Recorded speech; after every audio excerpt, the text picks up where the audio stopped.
without LeBron, Lakers are struggling.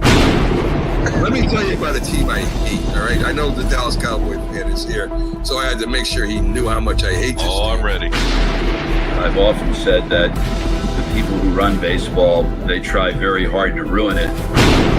I'm from Brooklyn. I don't have a problem saying it to his face. Oh, I'm from Brooklyn. Hey, guys, any?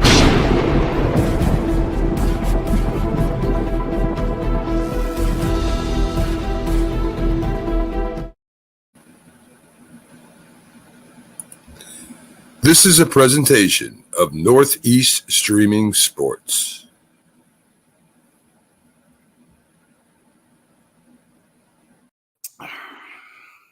What's up, everybody? It's a Monday morning, wild card Monday morning, or Monday afternoon, wherever you are, here at Coast to Coast. I am your host, Pags. We've got Bo in between us, and we've got a very sad McLovin because the Dallas Cowboys does what the Dallas Cowboys do and blew it. They blew it. Yeah. The comment section's already live, but you got to throw it out there. How about them Cowboys? Hey, like I said, man, it was rough. It was rough out there in the world. I'm just hoping, I hope Jerry comes to his senses. It ain't gonna happen, but wishful thinking. Terrible. Yeah, I'm interested to see how many Cowboys fans come out to watch the show today. I'm wondering how many are going to show, because I think that they are in their beds, curled up underneath in a fetal position, just saying, but we thought this was our year.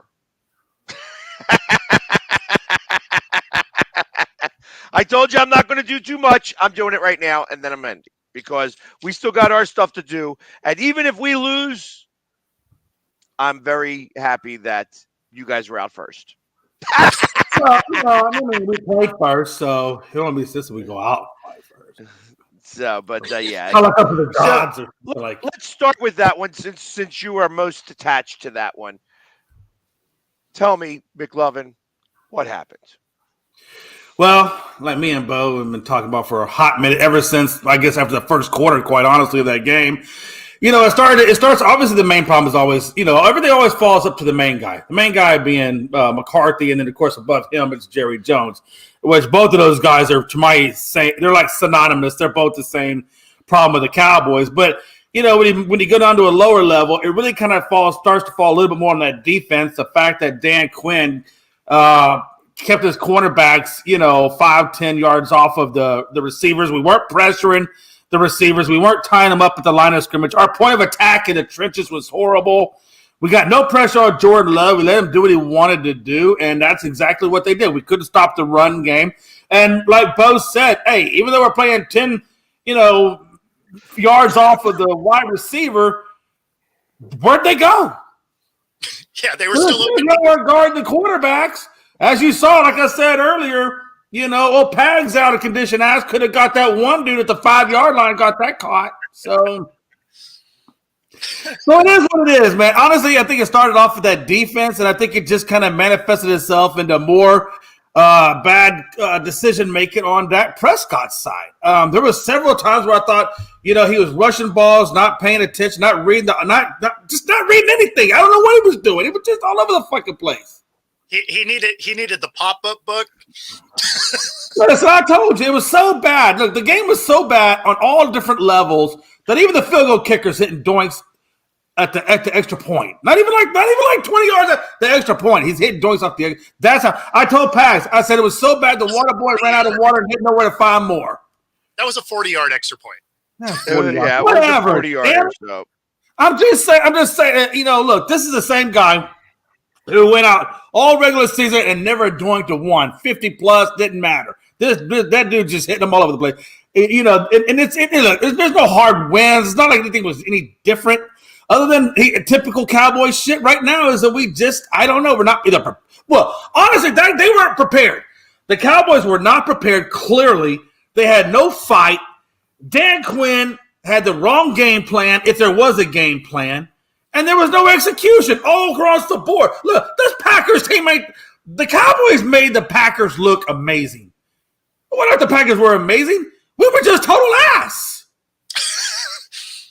I'm just keeping it real. I mean, that's just what it is. You really think the Packers are going to get past the Lions? Okay, whatever.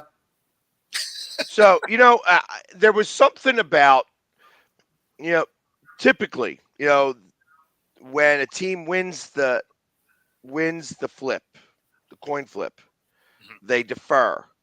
And Green Bay did not. So that told me that they were in attack mode from the door. Yeah. And that's kind of how I feel about that. That they're like, listen, we're not going by conventional what convention says. Yep. They say if you get the first touchdown, you are 76% more likely to win. We're going to play with that analytics. We're going to get the ball first. Yep, they channeled their inner Matt Hasselbeck. We want the ball and we're going to score. But that's the thing though. If you watch this specific Cowboys playoff game is different than all the rest. Because at least in all the rest, they were somewhat competitive.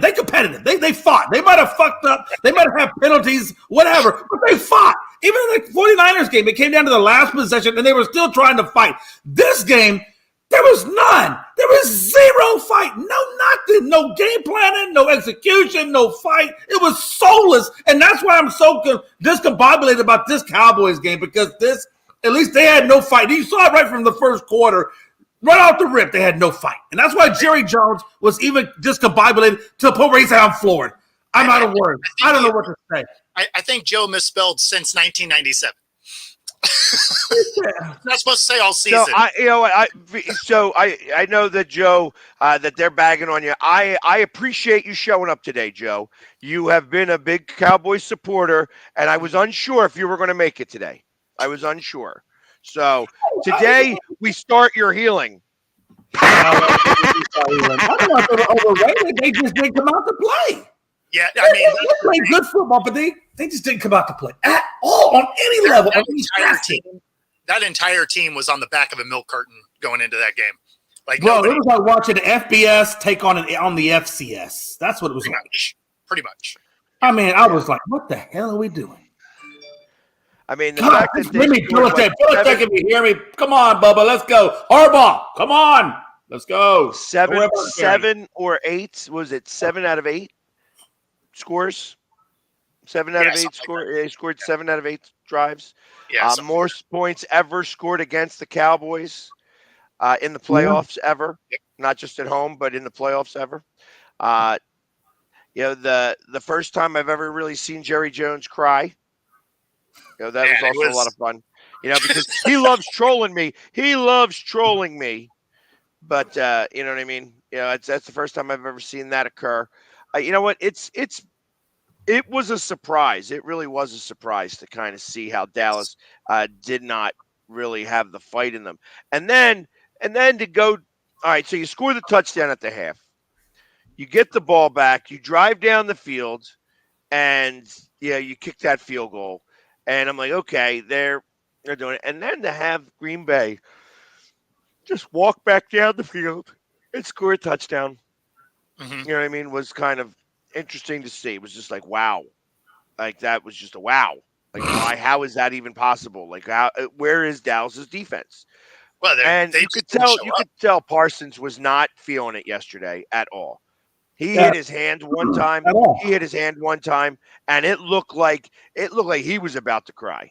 You know what I mean? Like, you could see he was in so much pain just because he hit. Like, I think he hit the helmet, and it wasn't even a hard hit, but he was like, he was just like doubled over in pain and stuff like that. So, usually we see that. I would not be surprised if that man's hand was fractured. He's just out there playing with the fracture. I would not be surprised one bit. Yeah. No doubt in my mind. Yeah, the way he kept holding it, that thing has to be messed up. God, time to be alive. But either way, it was a beatdown of epic proportions, and a lot of people that were in Tampa, that are Eagles fans, were watching the game and cheering on You know. I mean, I'm sure they were. I'm sure they were, and they're going to have their own demons come back in a couple of weeks. So, I mean, trust me, you going to be right here with me, Bubba, because there ain't no way you taking that Eagles team in San Fran. Ain't no way in hell. No, that. Hey, listen, the way Green Bay looked against you guys, who knows? They may be able to crush San Francisco. I mean, they just put a whip down on you guys. 47. Hey, look, you know what I said about that. That's a big old triple stack. That's a big old triple stack. Hey, you know what I said about that, man? Hey, that game could have been so much worse, right? Because he threw 2 picks. 4 of them hit defenders in the hand after that. I mean, this could have been one of the most lopsided games. And then, a lot of their points were garbage time points anyway. Green Bay has backups out there. They're playing prevent defense, essentially. I mean, this thing could have been real ugly. What do you mean could have been? It was real ugly. What are you talking about? No. Like, if you look at you watching the same game I was watching, there wasn't nothing pretty about that game. It was straight ugly. It's like, you know what it was? It's like you wake up in the morning, and you wake up in the morning, and you see this arm across your chest, and you look over, and you're like, oh, God. What the hell is that thing? I thought it looked like a damn wildebeest. Let me go ahead and get this taxi cab, Uber, or whatever, or speed. That's what it felt like. So this guy's saying that Jordan Love. Hey, listen, he's going to need to have. So listen, he's going to need to have an epic game to be able to beat San Francisco. For sure. Hey, listen, but the one thing I think about San Francisco is that they are rested. They are very well rested. They're a good team, but they're very, very well rested, which means that very well rest could be rust. Absolutely. You know what I mean? It's like when you're sitting dormant for so long, rust starts to set back in again. So they need to do exactly what they did to Dallas to be able to have any type of thing. They can't settle for 3 points. They got to score the touchdown. Yes.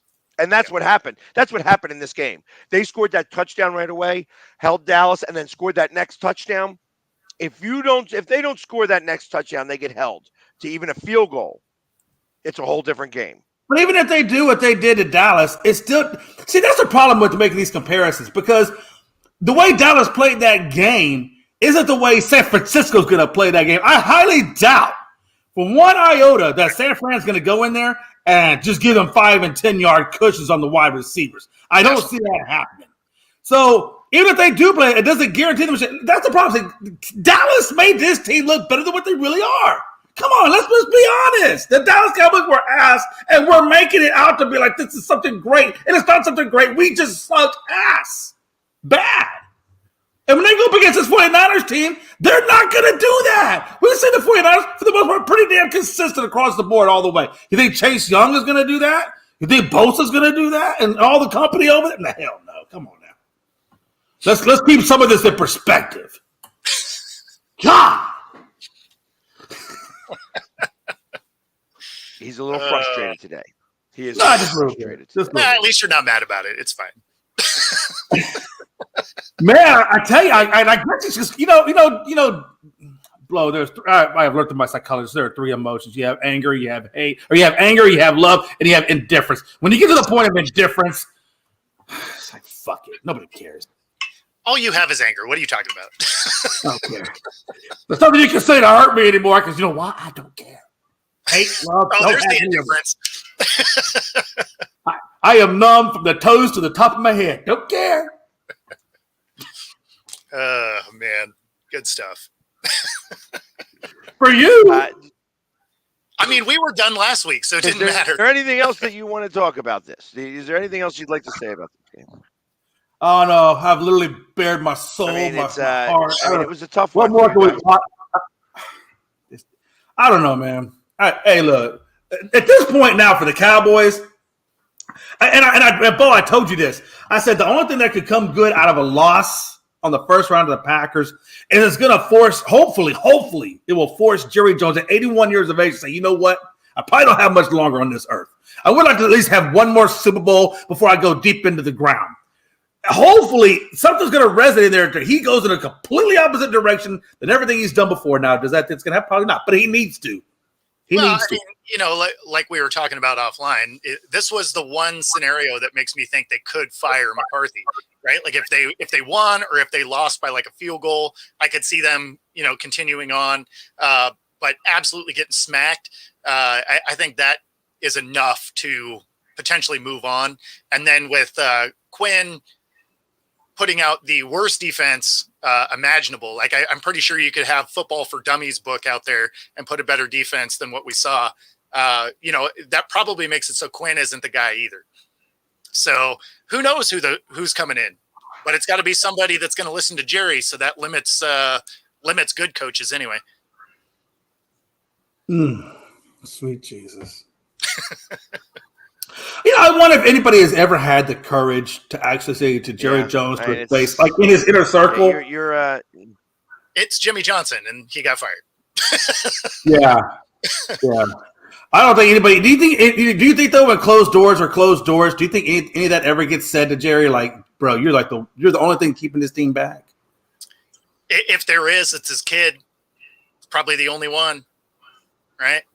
Right. Because he's part of the organization, so he might be like, "Hey, man, you might be the problem." Hey, Pags. I know you saw it in the text. I told Bo, man, I can just see the conversation that Steven had with Jerry. Yo, Pops, I love you, but you're fucking this up. Right? Can you go on a vacation? I hate to be the one to tell you, man, but you're fired. You're fired. Get the hell out. Collect your shit. Go. I keep hearing about billionaires going to space. If you could just do that. Let's go get you on one of them rockets and get you out of here. If I'm Stephen Jones, I'm going straight down to the attorney general, whoever I got to talk to legally, and I'm getting Jerry Jones declared mentally incompetent and taking control of the team. That's what I'm doing. That's your best course of action.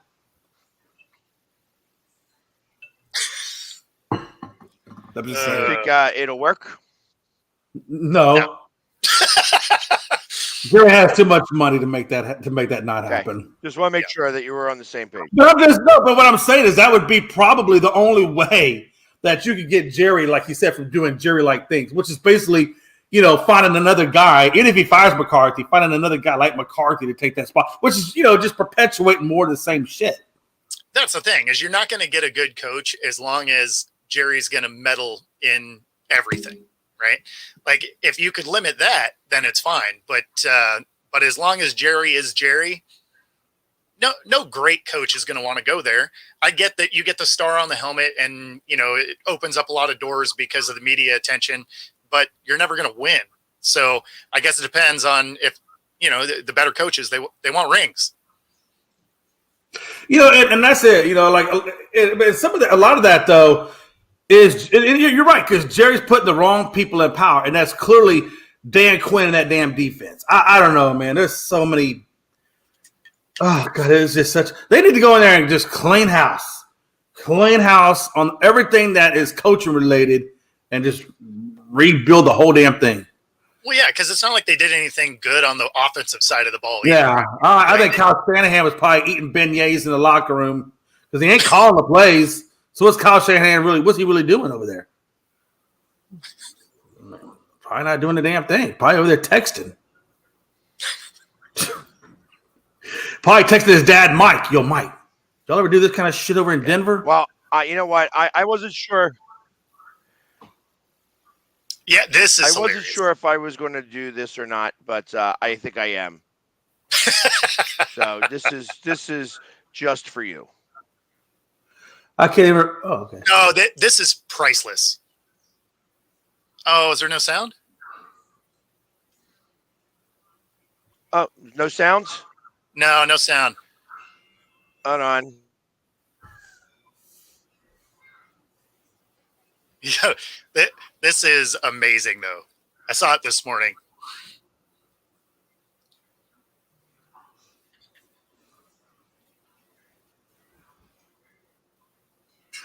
Is this supposed to be like a Stephen A. parody or something on No, it's so much worse. All right, Oh, okay. now let me try. Can you hear me now? It's not playing yet. No? Yes? No, it's not. It's not. Oh, here we go. Nope, no sound. That's too bad. It's funny. I'll send it to you later because, man.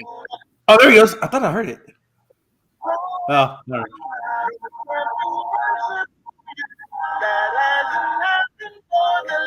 Longest time, so much has happened since you won your last. Jerry Jones, Yeah, it's so choppy. It's not coming through, but lost in the wild card. Stood on your star. You haven't won it for the longest time. All right. Sorry, guys. I was trying to give you the.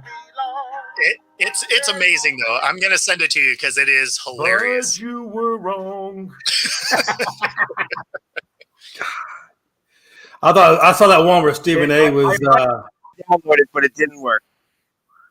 Stephen A. was laid in bed and it pans over to him and he's like, shh, and he's like trying to laugh and he's like, shh, and I'm like, Hey, but you know what? But like I said, man, we open ourselves up to that because it's just the same. When you repeat the same damn thing for 30 years. I mean, at some point, I don't know how much more they can make fun of it because we've been doing the same damn thing forever. But I guess, no matter how many times we mess up, they still like to clown it. I don't know. It's terrible. I've never wanted Tex Winters or any other Tex Schramm or anybody to ever come back to the Cowboys again. And just God. Oh, do we have it in the? Looks like we might have it in the. I just put it in there. I put it into the chat. So if anybody wants to go get it themselves, feel free. Because Robert Williams Films is amazing. He's a Eagles fan, obviously. And he's got amazing content. And when I saw this today, I had to share it to my story. It was a piss. It was a piss. So, shout out to Robert Williams. He is a great dude, and he might even be down here in Tampa. Although that house looked like he was at home. So, go Birds, go Birds. But. I can't wait till you fuckers lose. God. I told you I wasn't going to dance. I will dance tomorrow after we beat Tampa Bay. Listen. I'm going to take my smoke now. Give me all the smoke. I don't care. Just give it all to me. I mean, you can't really make me any worse. But I'm going to have my smoke too eventually. Look, what goes around comes around. What goes around comes around. I still stick by my predictions. And Paris, I think you know the same thing. San Francisco, Baltimore, probably most likely will be a Super Bowl. Unless something crazy just happened. So I mean, I guess that's a pretty good segue because to go to the 8:00 game, which I think was probably the best game of the weekend up to that point. Sure. Obviously, the rest of them were blowouts, and there were some surprises on the blowouts. But obviously, let's talk about the 8:00 game, which is probably the most competitive and actually has the most to talk about. The Detroit Lions break a 65-year curse and win a home playoff game. I mean, just being in the playoffs is a big deal for them. Playing at home, even bigger, winning the division monster, and then slaying the dragon that used to be your quarterback. Yeah. It was a good game. And Matt, shout out to Matt Stafford. I thought he handled it pretty classy with Jared Goff at the end of the game. I mean, he did really well. I was impressed with that. Yeah, I mean, you got to imagine that. Listen, you want your team to win and stuff like that, but he's also got to feel happy for Detroit. I would think. Oh, you know what I mean? It's like with all the years he's been here. I mean, hell, even his kids were. I thought that was kind of funny when they did whether it was a pregame or whatever, and his kids were like, "Who do we root for? Like, do we root for Detroit or?" And then she's like, "No, we root for Daddy." And I'm like, "But they like you said, they still have that strong Detroit connection." Yeah, well, and it's not like obviously Detroit boos him when he comes in, which makes total sense. It's the opposing quarterback, right? But it's not like they have any ill will towards Stafford, right? Like he is a beloved guy in Detroit sports. So, yeah, you're going to boo your incoming opposing quarterback because you want to win. But it's not like any of those boos are like they have, distaste for Stafford. I mean, they still love that guy in Detroit. They just didn't want him to win last night because they needed that win more than just about any franchise could need a win. Oh, yeah. No doubt about it. I mean, and it's good to see Detroit take the next step, and I'm curious to see if they can take one more, regardless of, well, we know who they're going to face. But, I mean, it's probably not going to be a thing, but it's unfortunate. It'll probably be a divisional round exit, but yeah, I mean, but I will tell you this: I will be pulling for Detroit. I like a good underdog. I like the storyline of it all. And since my Cowboys aren't there, I'm an underdog when the Eagles are playing. Then the Eagles are going to be underdogs. Yeah, the Eagles would be an underdog there, and yeah, that's true. But I will never in my life ever vote for an Eagle. In fact, they have a real shot if it's the Eagles because AJ Brown probably still wouldn't be back by then. Yeah, I don't think AJ is going to be back unless AJ Brown they said would be back. Oh, he would be back. Okay. They said. I mean, there are some holes in that Detroit defense. So I mean that would be an interesting game. I mean, the Rams really pushed them to the end. I mean, it came down to the end for that game to get decided. Really. Yeah. Well, I mean, and it's a good thing Detroit was able to stand up where they were because I mean they were able to move the ball down the field without too much problem. They just couldn't finish in the end zone. They kicked a lot of field goals. If any of those happen to be really capitalized on, it's a very different game. One of the biggest things I took away from that Rams team, that's the first time I've really actually watched Nakua play. And that guy is just an incredibly strong guy, especially after the catch. All those yards he gets after the catch, it's just crazy to me. Yeah. Yeah, I mean, obviously he broke records. He broke records for receptions this year and yardage for rookie.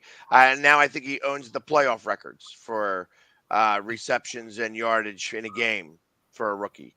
So, I mean, listen, it was a great game. It went back and forth for a little bit.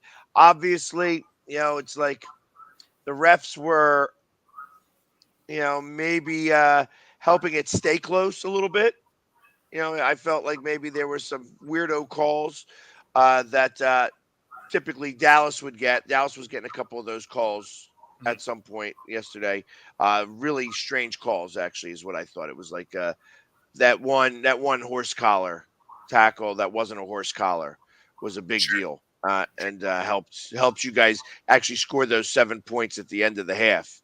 So I actually thought maybe you guys would actually make a run at trying to come back a little bit on that. Not to go back to Dallas, but that's kind of. I got you. Yeah, no problem. No, I mean, the refs have been a problem all year, though. So you knew they were going to be kind of an issue in the playoffs, too. I mean, they were letting them play to a degree, but then the calls were kind of inconsistent on what they were calling, which has been an issue since week one. It's actually probably my most frustrating part about the refs this year isn't so much what they're calling, it's the way they're calling them.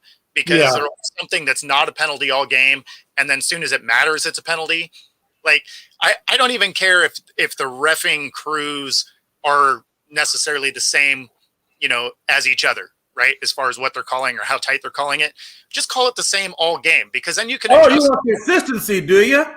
I do in a huge way, right? Like because then as a player, you know what you can and can't do during the game, right?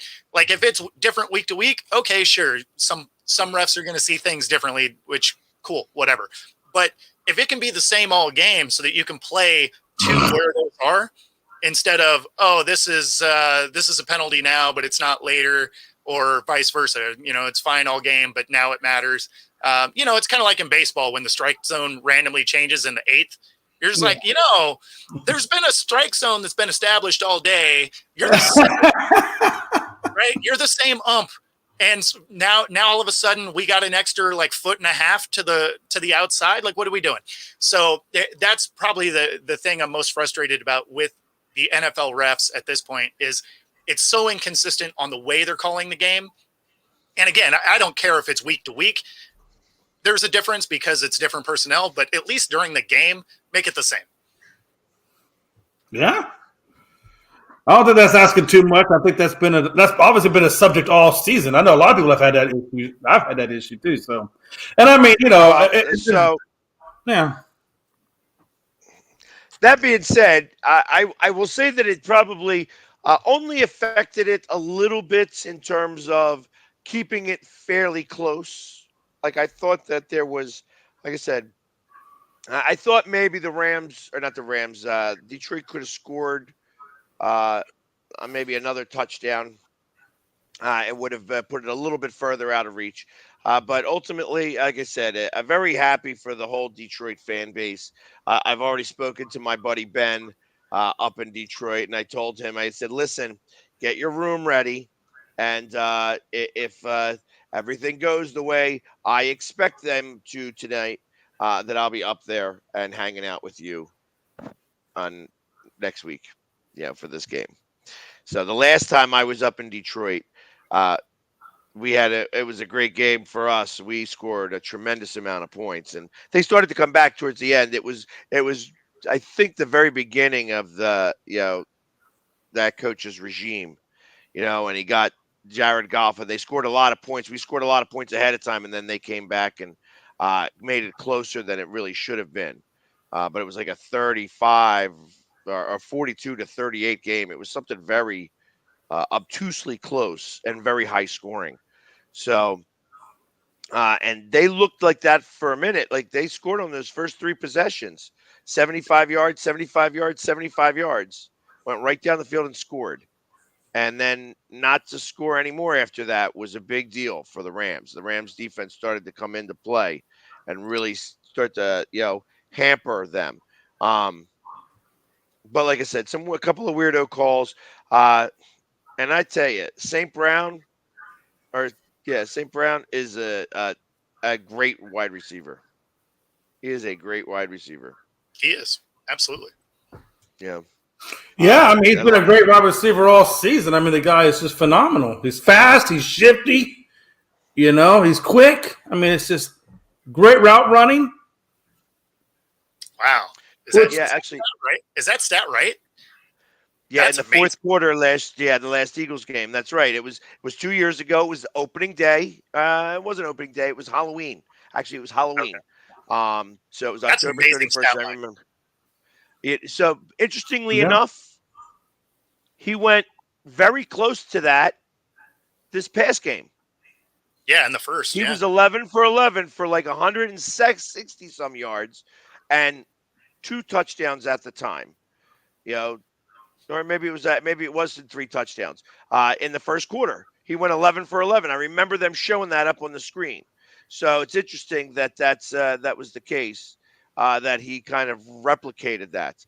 However, we had scored a lot of points too, so we wound up winning that game. But like I said, it was a good matchup.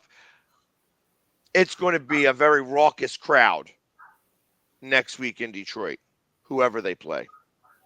So they are, I as I told my buddy Ben, who is one of the super fans, Detroit Lions super fans, I said at the end of that game, when they were panning to the crowd, you had people crying and celebrating everything. I felt I just had the vision of the ending scene in Caddyshack, where Rodney Dangerfield's on there and he's like, "We're all going to get laid."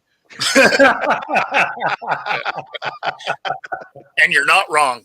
You're not wrong. Everybody's going to go home super excited. Exactly. I bet you there are going to be kids born in 9 months named Jared and Goff. and probably a select few named Amon Ra. Oh Lord! Yep. He said, "Well, going to be a lot of Dans too. A lot of Mon-Ras. What does that mean? Sun and fire? I think it means, or sun and wind. That one lady said what his name meant. I think it was like sun and wind or some craziness. That would be absolutely It'd be amazing for them. It would be amazing for them. And like even like just to have those two in NFC Championship game. I mean, you never would have thought that at the beginning of the season. There's nobody that's that picked that as the NFC Championship game ever. You know what I mean? So Yeah. anybody who did, would make that would be. I want to see that ticket because that ticket's worth like at least a cool $2 million. Oh, for sure. So I mean, Detroit. Everybody thought Detroit had a chance, but at the beginning of the season, the Green Bay Packers were like very low on the list. Yeah, they were not expected to make the playoffs even. So, and they've won what now? 7 of their last 8 games. Mm-hmm. So, I mean, I think Green Bay was just trying to hope. I think fans were probably hoping that, hey, if we just get at least a 500 season from Jordan Love, that'd be a great first year for him. And the fact that he's gotten as far as he has, yeah. Of course, it didn't help the fact that the Cowboys helped him out a little bit. So you know what this makes me think though. Everybody said, "Oh, it must be the Cowboys that they're talking about when they changed the colors on the Super Bowl logo." Everybody forgot about Detroit being blue. So, did they change the colors? No, they didn't. But I was gonna say, when did that happen? I missed that. I mean, it'd feed into the conspiracy theory for sure. There was the second logo that was a lot of blue, just a lot of blue. Okay. So it would be like, oh, there must be the Cowboys and the Bills going to play again. But nobody remembered that the Lions also have blue. So they really did put together a pretty great game. Yeah. The defense definitely came to play. As they were driving down the field, and when you saw the game and you saw Wentz starting to warm up a little bit, and you thought maybe Matt Stafford was out. I mean, I go back to the fact that he had his shoulder dislocated when he was a rookie and came back, and they popped back into place, and he went back out. He says, "I can throw the ball," and he wins the game against the Browns, and then comes out and says, "Yeah, it's back out again." I think I didn't think he was going to come out. I thought he would be going back in, and he did, and he still led the team down the field, but he just couldn't finish it off at that point. There was too much pressure.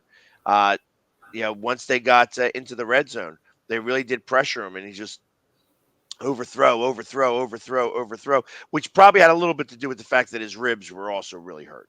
You know what I mean? I'm sure he took that shot to the ribs, and I'm sure that's what they gave him inside there. They numbed that up quick. Oh, I'm sure they did. Yeah. So they probably didn't even take the jersey off. Like, hey, we got a needle long enough. Let's go. Yeah. Rock through the needle. Here we go. And I wouldn't be surprised if they did. Yeah. No, I mean he looked banged up after that. It reminded you of that, that rookie comeback. The only downside is in that one, he had to throw one touchdown, come out of the game. This one, he still had a quarter and a half to play. God. Yeah. So, but like I said, great game. Probably the best game of the weekend up to that time. Sure. And like I said, very, very happy for Detroit. Very happy. Like, I'm super excited for them. It's been a lot of fun. Kind of watching this season happen and talking to the super fans and the fans. Like I said, once they won the division, which at one point looked a little bit in question, they were still, and it's funny because Detroit fans are not interested in smack talking because they know that something happens and they don't do it. So it was good to hear that they won the division. And then, like I said, when you get a 65-year-old monkey off your back, that's a big, big monkey, that finally came off. So, but hey, and hats off to Dan Campbell for really going in there and changing everything it is about that team, the culture, the play call, everything. I mean, he just really went in there and revitalized that entire organization. And that's the kind of guy, I hope that the Cowboys can find and bring in, because that's what you need. You need that kind of guy when you're going a certain direction and you want to completely go the opposite. You need a guy like that to come in. And D'Amico Ryans is another kind of guy that's along that same lines. I mean, you need that kind of coach to really right your ship and right it quick. Well, and Dan Campbell's such a likable guy. Like, you, even if the Lions aren't your team, like, you kind of root for that guy because he's that kind of player's coach. He, was a player before, and I mean, he brings that element to it, and you're just like, oh man, he's such a good guy. Like, you hope he has success. Not against your team so much, but just in general. Yeah. Well, right, of course. Fiery, very fiery. Absolutely. Just is able to, just get his team riled up and just by his stature in general, just is able to like, all right, guys, we're in the dogfight today, and this is what we're going to do. This is how we're going to handle it, and just go for it and get at it. So, and they did. They smacked LA right in the mouth initially. The fact, like I said, the fact that they didn't score any more points really after those first 3 touchdowns is more a testament to LA Right. than it is to Detroit. So, because their game plan didn't change and they kept moving down the field, but they only get 1 field goal after all that really was a big deal. So, Well, and it's congratulations, all that. Because LA actually outgained them by 100 yards. So, I mean, LA was able to move the ball. They just couldn't get in the end zone. Well, it was good to see those 2 quarterbacks, revitalize their careers. Stafford, obviously, with the Super Bowl, and then Goff, out there in Detroit. Because, there was a while where a lot of people were really killing Goff out there for a while until he went out to Detroit and then changed the narrative for him, So it's good to see people revitalize their careers and get back on track. I mean, it's a lot of feel-good stuff over there. Yeah.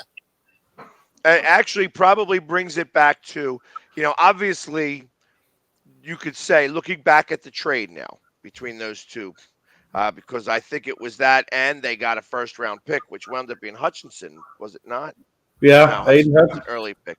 Was that an early pick? That was an early pick. So I know didn't they get Amon Ra out of that deal too?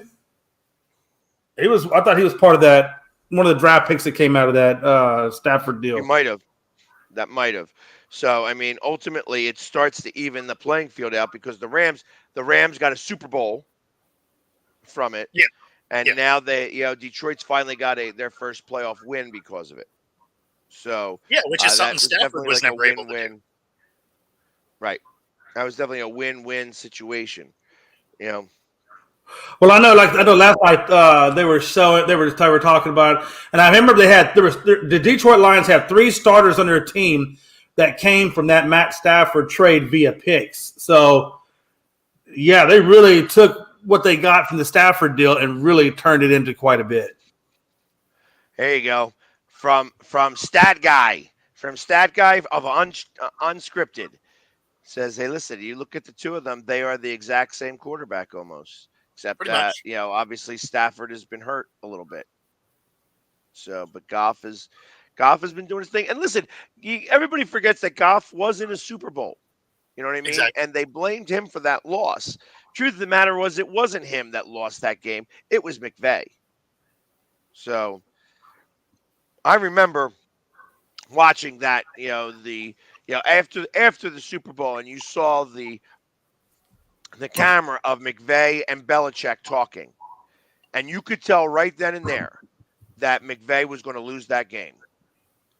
He was just slobbing that knob of Bill Belichick, right? And you could just tell he was in too much in awe and overcoached himself in that game. And that's why there was no touchdowns in that game. I mean, there was a touchdown, but it was no touchdown passes. It was, Here you go. Here's some crazy stats for you. This is courtesy of CBS Sports. Since the 21 trade, Jared Goff versus Stafford, both have 24 wins. Both have a completion percentage of 66%. Pass touchdowns for Goff, 78, Stafford, 75. Both have 41 turnovers and a passer rating of 96.5 for Goff, 96.8 for Stafford. So they are the identical QB. Yeah. Crazy. Like, I knew it was close, but I mean, those numbers are nuts. Yep, that's exactly it. That's what. Yeah, Dustin, you said it first. He just confirmed it all. So we appreciate you coming out and giving us those types of statistics. Hey, hey, Dustin, while you're there, what was the statistic that Dallas was going to come out and just poop the bed? Oh, 100%. 100%. That? Yeah, I don't think you got to look at stats for that. That's one of the only 3 digits you can think of. Well, let me help you out. It's going to be the same stat that you pooped the bed with. It'll be identical. Yeah, I did. But maybe not this week. You thought for sure that you were going to beat the Packers. You thought for sure you were going to beat the Packers. If you lose tonight. Actually, if we lose tonight, we'll still feel okay because the Cal Turds also lost, and they were out of the playoffs before we were. No, that's fine. Don't worry. They're going to change the position on the couch, any. I mean, true. No. 89% chance. No. Don't worry. I just didn't know what kind of popcorn you like. Do you like caramel or do you like the regular? Or you look like a no calories kind of guy. No, I definitely go calories, so it's okay. But listen, don't warm it up. Don't warm it up yet because you never know what's about to occur.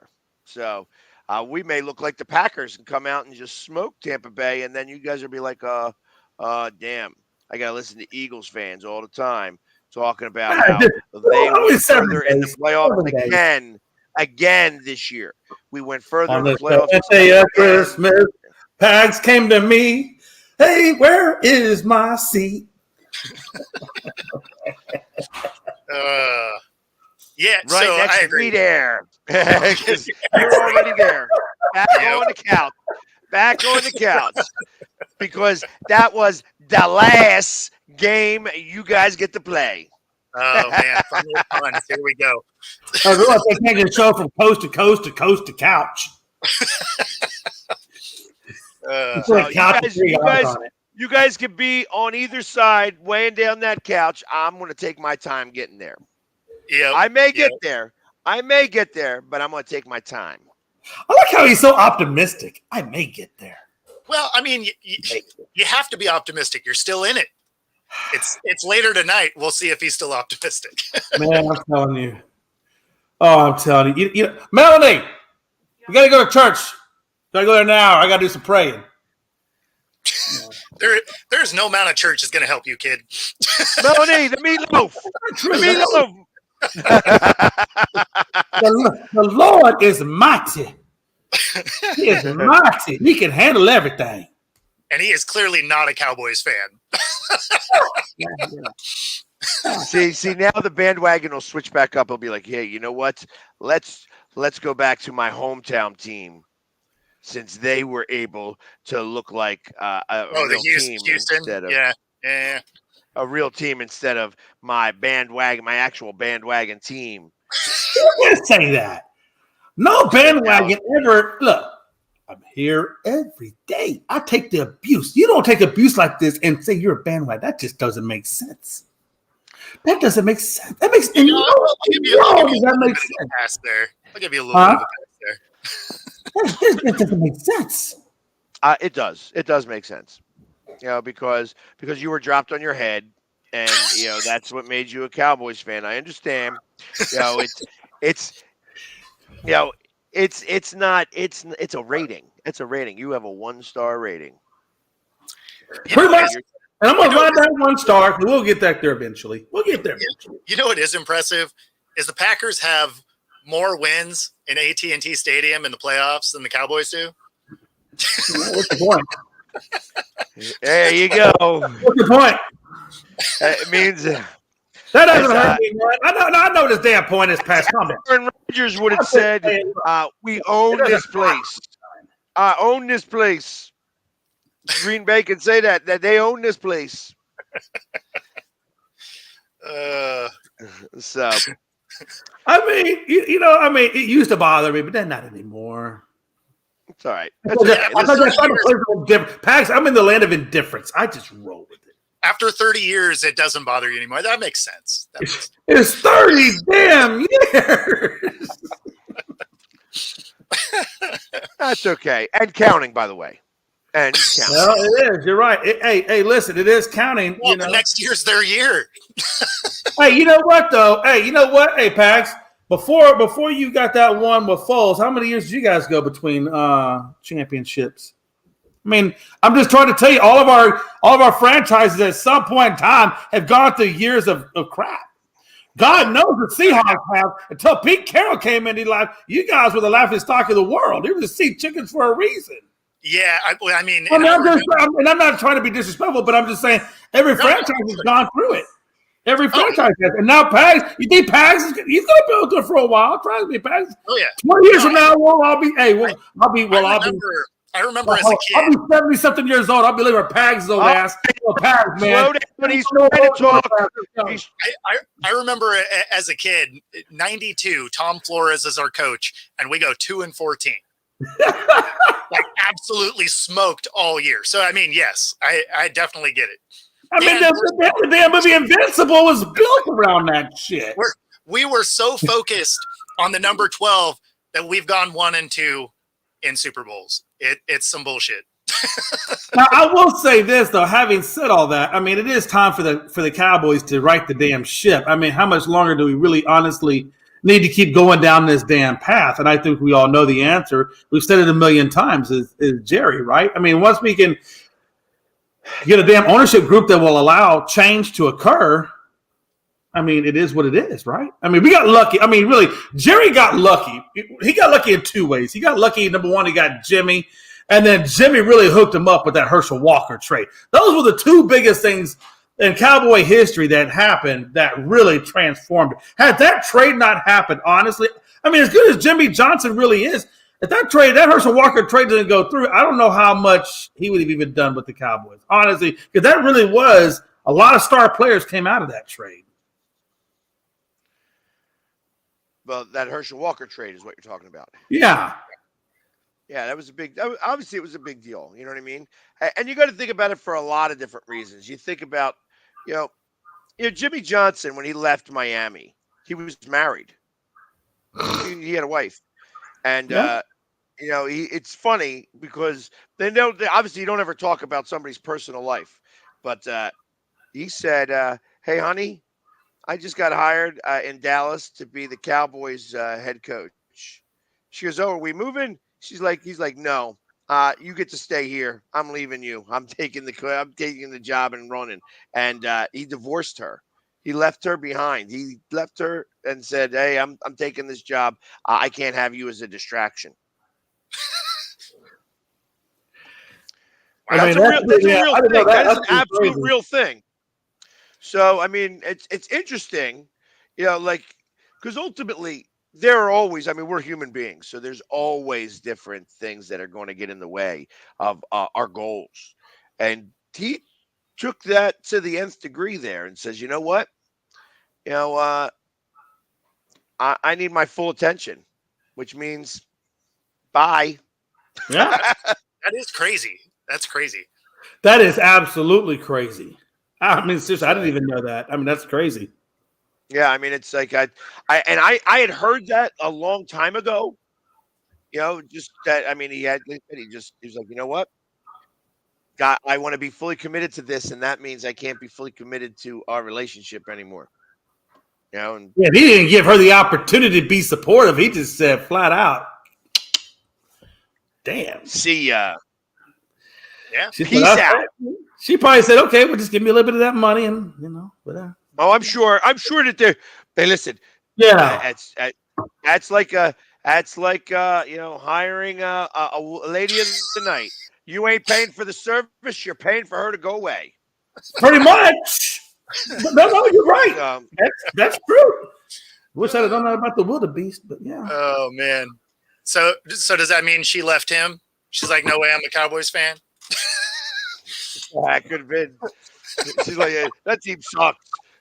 You know, and I bet after they fire your ass, they won't win another championship for 30-some years. And they did though, because they won one with Barry Switzer. But yeah, man, but after Barry Switzer left, they'll never win another one. Yeah, well, I tell you, Barry Switzer, it was all still Jimmy Johnson's team. Oh, of course it was. Yeah, of course it was. Yeah, he just all he did was just take the team and says, "Yeah, I can do it." Well, he did have to at least play call it. I mean, there was a little bit of Barry in there, but when you got the star players all in the key positions, you know, you already got the machine. You just got to make sure that machine, you know, stays oiled up and keeps rolling. That's it. That's what he did. You know what I think of Barry? You know what I think of Barry Switzer? I think of that 4th and 1,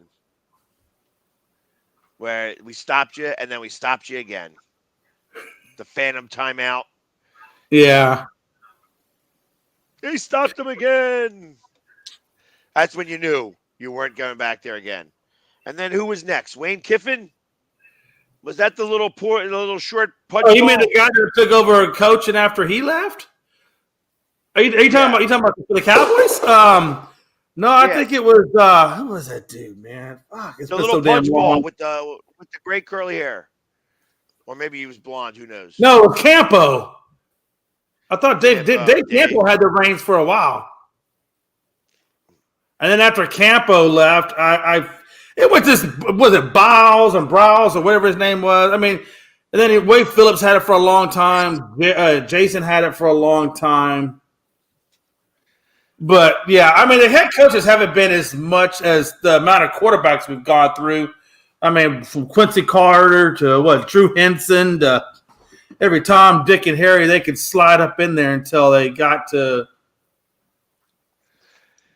So Romo. when do you think they will announce if McCarthy is actually fired? I think it's going to be the next day or two. I don't think it's going to take long. I don't think Jerry's going to take too long. Yeah, I think he gives it a day or two, and then that's it. Yeah. I wouldn't be surprised if it's going on right now, to be honest with you. It could be. They didn't even have a flight to worry about. I mean, they really didn't. I mean, they just walked down the concourse. You know what? I think you're done. See you later. I mean, if I'm Jerry, I would have said, have somebody outside the Cowboys locker room to hand McCarthy all his shit, take all of his credentials, and show him to the exit, please. Tell him his final pay will be, direct deposited. Don't even worry about it. I just like in the mail. I like the question in the comment here. Favorites for the Cowboys if McCarthy gets fired. I threw down Josh McDaniels. That seems like a good fit. I'm not even going to entertain that comment. I don't want to speak anything on this show that could possibly come to fruition. I'm not going to do it. Stay clear of that one. God. Talk about an extra dumpster fire right there. Man, if that happened, I would literally put a paper bag over my head for the rest of the time and just say, this is the guy formerly known as McLovin. I mean, that's where you become a Texans fan, I believe. No, I'm going to ride the Cowboy bandwagon until I'm dead. I'm just going to put a paper bag over my head and just say it's McLovin. Yeah, you could be just like they did in New Orleans. Yep. Yeah, that was the New Orleans thing that started that whole thing. I remember that. Yeah. Back in the day. So listen, we're at the top of the hour. We're going to go ahead and take a quick commercial break for a few minutes, and then we'll be back after our station identification to talk about the other two playoff games that occurred on Saturday, where one was very cold and one just was chilly for one of the teams. So let's talk about that right when we come back. So stay tuned. Hang out in front of the mini mart, ask for a change. I mean, you can see right now, without LeBron, Lakers are struggling. Let me tell you about a team I hate, all right? I know the Dallas Cowboy fan is here, so I had to make sure he knew how much I hate this team. I'm ready. I've often said that the people who run baseball, they try very hard to ruin it. I'm from Brooklyn. I don't have a problem saying it to his face. Oh, I'm from Brooklyn. Hey, guys, any...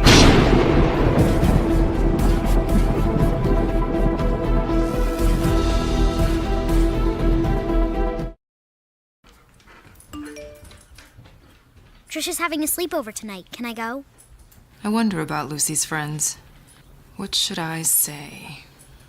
I know you're only 10, but one of these days a friend will offer you a drink. And alcohol at your age can lead to so many things. None of them good. So can I go to the sleepover? Lucy, I want you to promise me I something. finished my homework. Bigger promise. If there's any drinking, I want you to say, "No thanks, not my thing." Mom. I promise you, your real friends won't care. Deal? Sure. Really? I promise, Mom. They really do hear you. Did you pack your toothbrush? For tips on how to start the talk, visit underagedrinking.samhsa.gov. A public service message from the Substance Abuse and Mental Health Services Administration. Supporting the needs of our veterans. That's the goal of all of us at Team AmVets. Like Mitch, Carlos, and Kevin from our Welcome Home team that brings furniture to our vets. We are Team AmVets. Or Linda from our thrift stores who brings you great bargains every day. I am Team AmVets. And John, who picks up your thrift store donations that support California veterans programs. I am Team AmVets. Visit our website or a Team AmVets thrift store to donate or shop today. Join the team!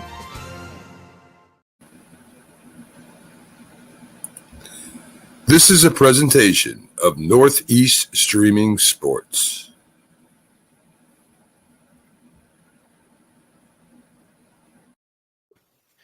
And welcome back to the second hour of Coast to Coast with myself, Pags, Bo in the middle, and McLovin on the end.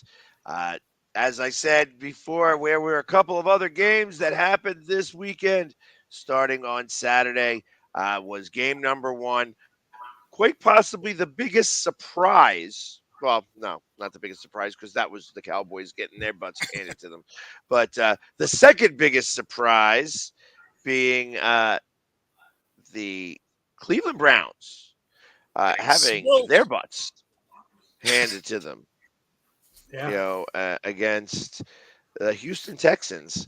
And it really was a surprise. I mean, obviously the Texans came out firing on all cylinders, and they literally just took that game right to Cleveland. It's interesting that the first drive for every team that's won in the playoffs ended in points. Yeah. So, I mean, it's interesting to think that was the case. It's funny because I had the Texans winning this game because I figured Flacco would turn back into a pumpkin, but I did not think they were going to just absolutely rout the Browns. Like that was amazing. I think, like you said, the offense had a really good game plan. Stroud obviously did not disappoint. I think he, if nothing else, really did confirm in my mind that, he should be the NFL MVP. The guy's just, no turnovers. What do you have, like 276, 3 touchdowns, 4 touchdowns, whatever it was. I mean, stepping in. And I'm curious. It makes me want to now even see what he does next week in the playoffs. If he can caveat that with another amazing performance like that. It's amazing. I mean, what's the highest rating you can get as a quarterback? 158.3. I think that's what it is. That's the highest that quarterback rating will get to. And he was a 157.2. Yeah. So he was 16 for 21 for 274 yards, 3 touchdowns, and I believe he did have some rushing yards too. No, only 1 rushing yard, so it wasn't like that. It was a big deal. It's just the way he played the game. It's the way he found the receivers. It's the way he got everybody involved. I mean, the one where he threw, a 76-yard bomb, it was like to his third read. It wasn't even to the first or second read. It was like the third read in the progression. It's just he really has showed a level of maturity, reading the offense, reading the defense. Very Burrow-esque. For what Burrow did, when he had his first full season, I'm curious to see if he can repeat what Burrow did and maybe even go farther. Well, I thought that Cleveland would actually keep it somewhat close. I mean, it was at one point 14-10. Obviously they were ahead in that game, and then next thing you know, touchdown. It was just the onslaught was on. And, obviously Flacco was the biggest culprit there. Back-to-back drives at the end of the third quarter. Because the defense was doing their job. Take away 14 points in this game, obviously, it's still 31-14. Right. You start to give up after that. It starts to become more of an issue because it's ultimately you got the 14. It's 14-10 after Hunt scores that touchdown at the beginning of the second quarter. Not 10 seconds later, it's a 76 yards touchdown. So they score that quick. And then at the end of the half, score a touchdown. Then, like I said, pick six. That last touchdown was just kind of more icing on the cake. Like, hey, yeah, we got you now. You're done. But the big play is what winds up beating up Cleveland, which was a surprise. Flacco is 34 for 46 for 307 yards, a touchdown, and 2 picks. Yeah, that's another one where he could have had a couple more. He absolutely could have had a couple more in that one. Yeah, they were sitting on him a little bit. So, hey, it's part of what happened. Big surprise though, very big surprise. I did not think that the Texans were going to be all of that, but yeah, they are all of that. So, and just now they're going to be. They could wind up going to Baltimore, or they could wind up going to Buffalo, depending on who wins this game. Yeah. I just thought it was interesting. I'm sorry, go ahead. I suspect that they're going to go to Buffalo. But that was, they did. Yeah, it's one thing playing at home. It's another thing playing on the road. I'd like to see if they can still do that same thing on the road that they have this week. But very impressive. It was an impressive win. Yeah, I just thought we talk about obviously all the offense and things like that, but I thought that Texas defense holding Cleveland's run game to 2.8 yards per carry, 20 and 56 total. I mean, that's impressive. I mean, Cleveland has a fairly decent run game with Ford and Kareem Hunt. And the fact that they were only giving up 2.1 yards per carry, that's why I really think that stat specifically is really going to come in handy when they get to the next level. Can they keep that run game under control and make the other team one-dimensional? I mean, that's going to be huge. Yeah. Well, especially against Lamar Jackson if they wind up playing him. Oh God, yes. Because you don't really have to worry about the running game as much with Buffalo than you would with Lamar Jackson. I mean, you just have to worry about Josh Allen running. Like that's the part of the run game you have to worry about. And I think that's where Houston has to do a really good job spying Lamar Jackson, seeing what he's doing. Because let's be honest, Gus Edwards, not so much the run game. It really truly does go through Lamar Jackson and what he does. So if you're spying him and if your cornerbacks are really on their A game, you could really neutralize Jackson. Yeah, but who are you using as your spy? Because that's a good damn question. Most linebackers aren't going to keep up with Lamar. No, I would have to imagine it'd have to be a safety that would be a nickel or something. Yeah, absolutely. And I'm not saying he's spying everyone, but you definitely you're going to use that situationally. But if you can keep Lamar, the main focus is if you can keep Lamar contained, and it's a hard thing to say, but if you can do that. That's really the focus. That's the straw on the camel's back, right? With Baltimore is Lamar, and everything goes through Lamar. He's their leading rusher, he's their passer. So you really have to neutralize him, and that can come from disrupting, disguising your coverages, disguising your play calling, keeping them off balance. I mean, there's a lot of things that you can do, right? And D'Amico is a defensive-minded guy, so you got to imagine he's going to have something in there. I mean, you basically have to carry that same kind of game plan against the Bills, right? Yes, sir. Josh Allen. That's 100%. That's 100%. Even though they play a little bit differently, your focus is kind of similar. Yeah, absolutely. I agree with you. Because he's their leading rusher, which is kind of weird. I mean, exactly. James Cook is a good running guy, but I mean, Josh Allen's just such a big human that. He is. I mean, he's that Culpepper, Roethlisberger kind of guy, know? Well, I listen, I think that we're going to find out what's going to happen today. Obviously, it's still cold in Buffalo, but it's not as much snow. They're talking about how the fans are probably going to have to sit on piles of snow. Yeah, they said the field is clear, but there's fans of snow. Yep. Can't get the seats clear, but the aisles will be clear, so you can get in. But you're going to be sitting on snow, which means that there's going to be a lot of snowballs being thrown. Absolutely. I'll tell you right now, they better let me bring my damn tarp if I'm coming to that game. See, I don't understand why they just don't get like they should get like a flamethrower or something and just try to melt that Yeah, ice. why not? Because correct me if I'm wrong. And that stuff, it's just all what metal and concrete, right? I mean, the seats might light on fire, but no big deal. You know, hey, take one for the team. What kind of fan are you? Hey, it's the plastic seats. Plastic.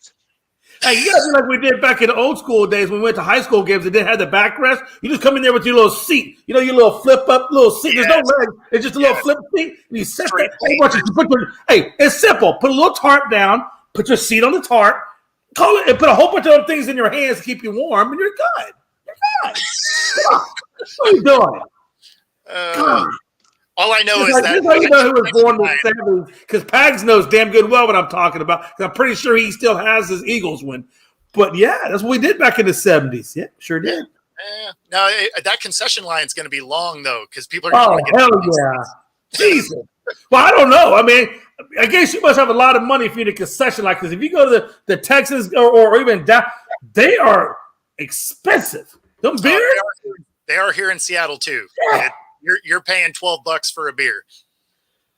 Gee, hey, listen, I'm the kind of guy. I'm gonna go to the parking lot and I'm gonna pregame my ass off, and then I'll go inside. Yeah, I think it'll be longer than normal just because they'll be so cold in them seats that they're gonna be like, you know what? Even though I'm probably gonna have to stand here for 45 minutes to get a beer, that's okay. Yeah, you know what it will be. That was the thing. Like even when I lived in Green Bay or I lived in Wisconsin for a little while.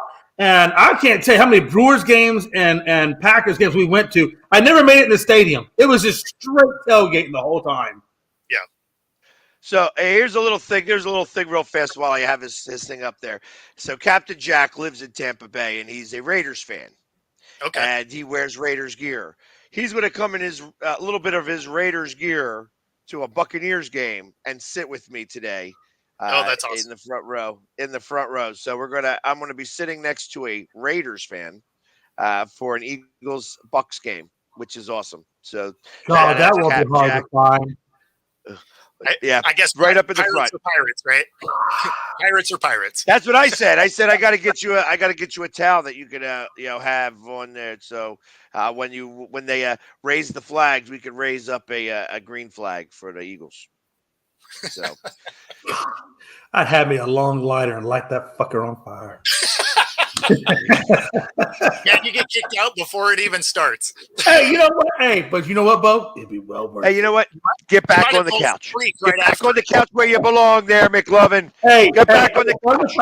I'm going to get kicked out of that overpriced beer. I'm going to go outside. I'm going to talk to some tailgaters. I'm going to slip them a 20 and drink a case. Have a nice day. Good luck with that. Yep. But anyways, and they're talking about how it's $15 at Lambeau for a beer. First off, I can't stand Lambeau. I was there. I understand the history. We took a picture in front of the Lombardi statue and stuff like that, or the Lambeau statue, whatever his name is, Vince Lombardi. But I can't stand that stadium. First off, I don't like sitting on bleachers. And of course, all the seats on those bleachers are big enough for somebody who's like a 32 waist. Yeah. Last time I checked, I ain't 32 waist. I'm a little bigger than a 32 waist. And the guys that I normally go with are 40, 42, 44 waist. Yeah. So that's it's a little too small. I know when we went there, we were on like the 35-yard line, 40-yard line. When they got past midfield, we had to stand up, pivot to the opposite side of the field, and then sit back down again because we couldn't actually move freely. Well, I think those bleachers have been around since what, the 60s, 50s, 40s, God knows, whatever. Right. It was built. You know what? The town owns the team. Time for an upgrade there, town. It really is, honestly. It really is time for a turnaround. Well, hell, they just did a big renovation at Lambeau not long ago. You think they were at all these stadiums? You think they would have done more upgrades? Yeah. So there you go. And this is for Dustin right there, giving us all the stuff. Not only that, but I will tell you another thing Green Bay does, obviously, is they gouge you on hotels. You are getting Oh, that's a gouged whole other to issue. the Yeah. nth degree. It's to stay in a room that's got like just about, that they finally were able to maybe just get rid of some of the cockroaches and stuff like that. You wind up having to pay like uh $350 to $400 a night. You know what I And mean? you It's still got like to bring a black they light in to are. make sure that there's no chemicals on the bed. Yeah, exactly. They're like sketch. They're like sketch a little bit. It's like $400 a night. It's ridiculous. But I understand you're out in the middle of nowhere. They're going to gouge you on those tickets and on those everything. So everything that you do costs a lot of money out there. There we go. So there he goes. He's going to be waving a Philly towel. So there you go. Yeah, no. So Because his looking at Raiders. that one, it's about $250 for a ticket here in Seattle. $250 to $350 is pretty common. It's $100 to park at the stadium. God. Yeah. So I mean, like if you and your wife go, it's $1,000 3-hour event, right? So you have to pre-fuck because you have to justify in your mind that I'm going to drop a G for 3 hours. But Well, at least the bedroom time is free. Damn. Maybe for you right now in Houston. So, and Dustin lives like 25 minutes from Lambeau. So it does. It's a shame. And you know what? See, but that's because you must not be in Green Bay then, because you should be. If you're an owner, you should just get tickets. Like I am with That's the right. owner suites. That's right. I agree with that. I mean, honestly. Oh well. So there you go. And then of course we have Captain Jack taking shots at you. Of course. Oh wow! Well, Bring the heat. Bring the heat. I actually miss the old AFC West games. I always loved the Raiders Seahawks rivalry. Actually, one of my favorite things was I went to a game and we lost. We lost to the Raiders. They did some work, and there's this just divey restaurant downtown Seattle called the Hurricane, right? Right. And it's as terrible as the name would suggest. So I'm in there, and a bunch of the Raiders end up coming in, right? And I'm in there with Hawks gear, and they come in, and me being me, I'm kind of talking shit to them a little bit as they're coming through, and they end up sitting next to me, and we end up, chatting for about 45 minutes. They ended up buying my dinner, which was awesome. But it was a super enjoyable experience because they just thought it was hilarious that I was sitting there talking. And so, yeah, we ended up going back and forth for like 45 minutes or so. And then, they paid for my meal, and, I went on my way, but it was a fun experience. So shout out to the Raiders. That was a cool thing. Yeah, I guess if they're buying you a meal, that would be a cool thing. Good people. It was. And they had fun with the fact that I was just there talking. So. And she was hot. There you go. That's he was dancing with a Seahawks fan, and she was hot. I mean, Captain cool. likes the pretty girls. So nothing's wrong with that. Not that there's anything wrong with that whatsoever. But the only cool thing. That all being said. Hey, listen, in today's day and age, as long as you don't have an Adam's apple, you're good. Priceless. That being said, so going to the last game that happened on Saturday nights, another little bit of a surprise here. The Dolphins, I mean, I guess it came down to the fact that the only guy who was really hot in that whole stadium was the guy without a shirt. There was a couple guys with no shirt on. Yeah, I don't know how you're doing that. I saw that. I can't imagine that craziness. Yeah. They must have had a crap ton of Vaseline on. That's all I know. All of it. Yeah, just came. Like literally like the whole can. Maybe. I'm sure they had something because when it's that cold, your skin does start to freeze. So I'm not. This is more or less how I thought this game was going to go, though.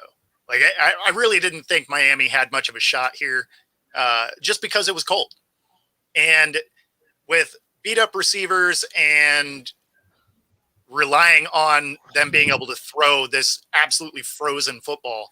I just really didn't think they were going to be much of a factor in this game. But Well, I thought it was interesting too when Mahomes' helmet, got broke. It didn't look like that vicious of a hit, but like they were saying, I guess because of the cold weather and plastic, I'm sure it makes it a little bit more brittle than what it would, I guess, normally be, right? Because it took a nice little chunk off the front. Yeah, it blew a section out. It was amazing.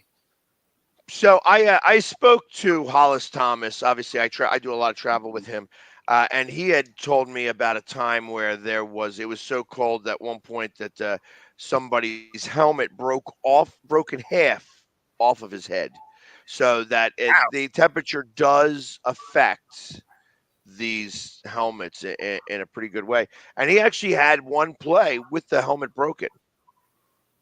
Yeah, and then they realized it's like, what is that? What is that on this thing? And then they're like, oh yeah, it's need a new helmet.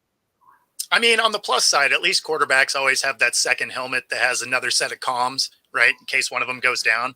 So at least he had a spare helmet immediately available. Man, but they had to do a whole lot of stuff to the second helmet. They were taking bits and pieces out of it to make it comfortable for him to wear. Sure, it doesn't fit quite right, but I mean, at least it was. Isn't it something though that the equipment guys should like? Yo, Pat, I know that's your main helmet, but I need you to really wear the second helmet too. You get it the way you want it. That way, when things come in and out, or something happens, you're ready to go. Because it took him a little while to get good to go.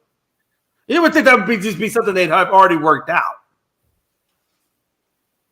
So Robert's asking, isn't the field heated? So truth of the matter is that the field itself is not heated per se. When they go to take a temperature, the reason why they have a tarp over it and they blow heaters underneath of it, so it's actually heated to be able to take a reading. The reading's got to be I heard this. It's got to be between like 60 and 68 degrees, like 58 and 68 degrees when they take the reading. After they take the reading, that is exactly when they can start to pull off the tarps and such like that. So beforehand, they had tarps on the field. Before anybody comes out to even start to practice or anything, I think it's like just that day at some point, they come and they take a temperature reading. Every field has got to be measured at somewhere between 58 and 68 degrees.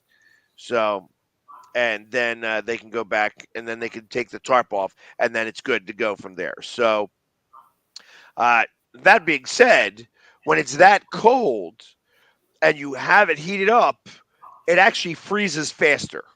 Yeah. I'm about to say, yeah. Because now you got condensation and everything else that's all in there. Right. So Dustin is like talking about how it's been a sheet of ice before. Yeah, they can't do anything about it during the game. But when they take the temperature reading, every field has got to be. It's actually an NFL rule, or else that team could forfeit. Now, so that's part of what occurs. I mean, ultimately, they were able to do that, and then not go out there and enjoy for 5 minutes, and then you're back to where it was before. So it is what it is. Which I'm okay with that. Hell with it. Football is meant to be played in rough conditions. That's why it's football. That's right. Otherwise it'd be, I don't know, dodgeball or something. I don't know. Well, no, then it becomes baseball, right? It's going to rain. You're It'd be like wiffle ball or something. I don't know. Something that nobody really cares about. Pickleball, whatever. Yeah. What time to be alive, man? He's talking about this a little bit. I don't know enough about it, and it may be the reason why they made the rule in the first place. So I don't know how long ago that was, but it could very well possibly. I mean, listen, right now, everywhere in the country, minus where I'm at, is chilly. It's a little cold. You know what I mean? It's 28 in Houston, so yeah. Is it 28? Yeah, it's 28 in Houston. Mm-hmm. Yeah, that's what temperature is. I don't know what the feel like is, but it's 28 on the thing. And right now here it is 66 degrees. It is in Tampa. actually it's 28 here right now as well. How the hell is Philly? Are you in? You're in Tampa right now, right? Correct. Yeah. Okay, that makes sense. You're in Florida. Florida does stay rather warm, so I guess you're good to go.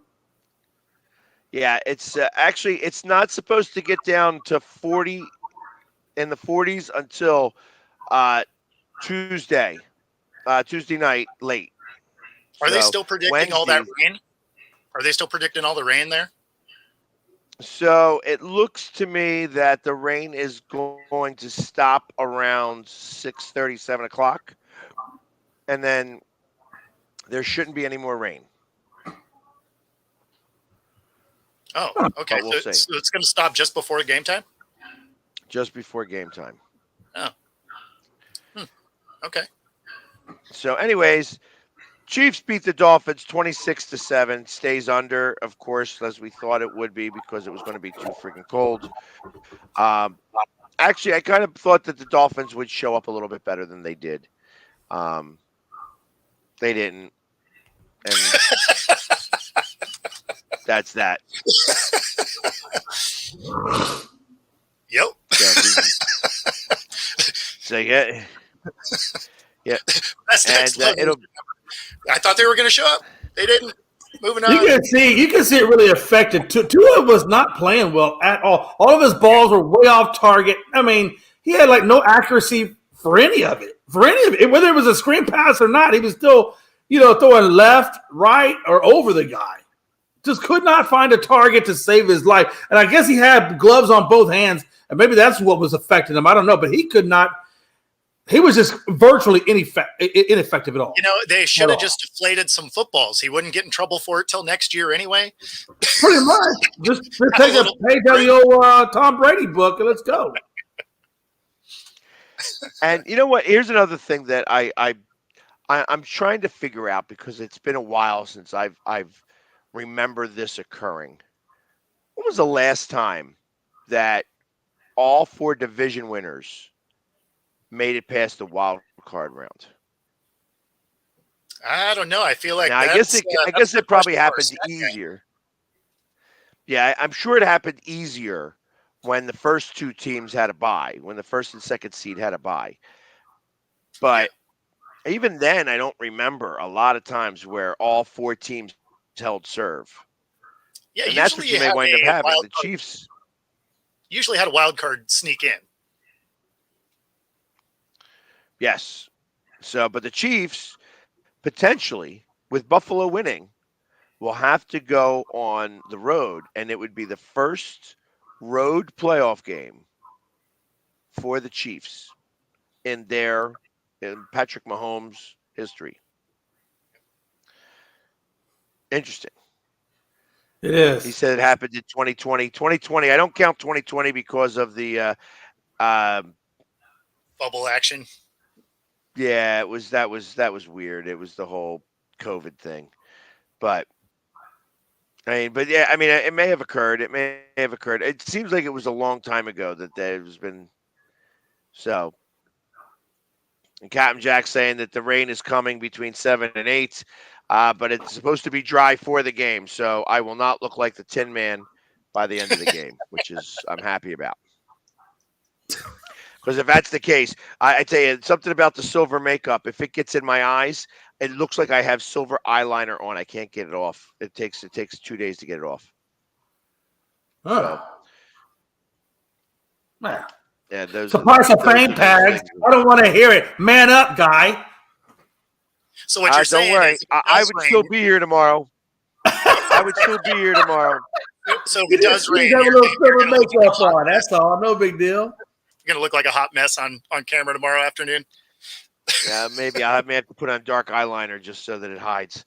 So, but anyways, tonight we have at now 4:30. Yep. The Bills taking on the Steelers. God, I can't wait for that game. I do. I want to see if that run game of Pittsburgh can actually do what New England did last go around. I mean, literally, I really want to see if that can happen. Yeah, I still don't think that's going to be the thing. I still think it's going to be the Bills here. I mean, it probably will be. It probably will be. And it has nothing to do with their running game. It has everything to do with the lack of players that are still going to be there for the Steelers. Because, I mean, it's hard to play in the snow anyway, right? If you get a good cut, it's hard for a defense to match that, right? Like on the defensive side, if you stick with them on the one movement, if they get a good cut because they know where they're going, it's hard to get that footing and stay with them. So I give the edge to the Bills here, but again, mostly because of the injuries they have on defense for Pittsburgh. Yeah, like I said, that's the extra day does not help TJ Watt to come back or anything like that. Exactly. So it doesn't matter. I think that you're correct. The Bills are going to kind of just put a whopping on the Steelers, and then you have to worry about okay, is that going to really be the end of Tomlin in Pittsburgh, and if it is the end of Tomlin in Pittsburgh, is it possible Jerry Jones says, you know what, maybe I should give him a call, see if we could trade for him or something? Yes. Because would you do that? Like if you were Tomlin, would you do that? I think you go to the booth. I think you. Hey, Bo, stop putting that shit into existence. Just be quiet. Well, yeah. I mean, yes, Tomlin, please come. Yes, there are less attractive, yes, coaching jobs like the Panthers, but like that's kind of it. But wait a minute, though. That's messed up, Bo. I saw that. That's messed up. Hey, you know what, man? I don't like you anymore. But no, seriously though, hey, and I get what you're saying, because do you really want to go in there and deal with Jerry, things like that? Yeah, I hope he does. Because, God, I can't imagine you would for Tomlin, because he can do whatever he wants, right? Yeah. Pittsburgh, and if he's leaving, it's because he wants to leave, right? Right. I seriously doubt they're firing him. So if he wants to leave, I seriously doubt he's going to go and be like, hey, let me go deal with an owner that's just going to be like a problem all the time. Oh, yeah, absolutely. Absolutely. But, then again, if he has trades, if they're talking about really seriously trading, if I'm him, I'm talking to Jerry first and be like, look, man, they're talking about this trade, this, that, and the other. I got to tell you, if I come to this situation, this is what I expect. You got to imagine, there are those conversations that are out there. He ain't just going to that team thinking that that's just going to be the way that it is. And that's where Jerry's going to have to say, I'm 81 years old. Can I suck that up and deal with it? And I hope he can. I'm not putting my money on it. But. And the track record wouldn't show that. Well, no, of course. Yeah. Absolutely. Absolutely. You want to know how I know that for certain? When they bring out the flags, when they bring out all the flags on the Ring of Honor for all those guys and stuff like that, you look at Jerry Jones's flag. It's the biggest dick in the sky. Sure. Yeah. You know what? He didn't make this franchise. He got it 3 Super Bowls, and that's okay. He did that in his first 7 years. And then so after that, he's been pooping the bed. So the deal he made with the devil, they're like, hey, just give me 3 and we'll figure it out from there. After that, I could go 50 years without winning a championship. Guess what? Yeah, I mean, when you think of Jerry Jones, if he was a player, he would have been that guy that after every play celebrates like this, pointing to the name on the back of his jersey. Like, he doesn't care about what's on the front. It's this all the time. I mean, it's true. Exactly. I mean, I don't agree. I mean, it's always ego first, right? For sure. Damn. Yeah, that's what I'm talking about. Eagles first. No. That's exactly what I heard. Eagles first. Probably. I mean, shit, I hate it. Well, I mean, every time you're screwing your own franchise over, I mean, I guess it's kind of what you're saying to the world, right? So, I mean, because he's obviously, like you said, he's not looking out for the best interest of the franchise. I mean, he is looking for the franchise, but he's not looking out for the best because his jerseys are making money, right? I mean, the stuff he's doing is making money, but he's not looking out for he's not looking out for the best interest of the fans that are supporting him. The thing that's funny is I can actually give Jerry some credit, and they do a decent job drafting. Like, you guys end up with talent. What he needs to do is then, like, go to the Bahamas or something. Yeah. And let your coaches coach. Because if they could ever get the talent to work together well on the field, it'd be amazing. But when you look at the rosters, I mean, I get why you guys are always like, it's our year. Because on paper, you guys should be good. And then, it falls apart. But that's a little bit of breaking news, I guess. Not that I'm surprised about that. I wouldn't be surprised. Deion Sanders going to the NFL. That would be a trip. That personality clash could be amazing. And you know what? You're right. Let me ask you this, guys. Look, like I said, Jerry's not. He's still mortal. There is a time when he will no longer be on the face of the earth. God will call his butt home and probably, okay, well, Satan, here you go. You can have this one. It's a rotten egg. But what I'm saying is this. What I'm saying is this. So the team naturally is going to go down to Steven. Steven's naturally going to take over that team. And then it's going to be Stephen Jones's team. What do you think? Do you think Stephen is going to continue to run the team in the manner in which Jerry did? Or do you think Stephen would actually hire a GM and actually hire coaches and get away from the yes mentality and really give the autonomy and the ownership to the coaches and GMs?